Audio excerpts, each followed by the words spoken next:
9/11 was the worst day in modern American history. When those planes hit the World Trade Center and the Pentagon, it was awful. We lost a lot of lives that day for no good reason. But it has been nearly 9 years since that day, and it is time for the wounds to heal. This past weekend, I was trying to explain to a friend why I was signing up to send Sarah Palin a copy of the First Amendment. She asked me why. I told her that Sarah Palin has forgotten just what the First Amendment states. That religious freedom, along with freedom of speech, are the first fundamentals of our country.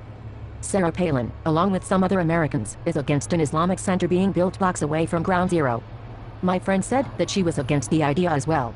My friend, like a lot of Americans, thinks that it is too soon, and that the wounds that were opened on 9/11 are still too raw. But that's confusing the Muslim religion with the hijackers from 9/11. They are not one and the same. The Muslim religion did not cause 9/11. I realize that a lot of people blame Muslims for 9/11, but their anger is misplaced. 9/11 didn't happen because they were Muslims.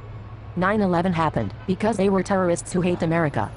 We have a long history of persecuting people in this nation, based on their religion, creed, or race. For a country that prides herself on all men are created equal, we certainly do not act like we truly believe it. To quote Jonathan Swift, we have enough religion to make us hate one another, but not enough to make us love one another. We are one of the few countries on the planet that protects religious freedom. If the 9/11 attackers had been Jewish, would we be against building a temple? What if they had been Catholic or Baptist? Would we stop it then? If we give in to our fears of the Muslims, and if we do not allow the building of the mosque, then the terrorists have won.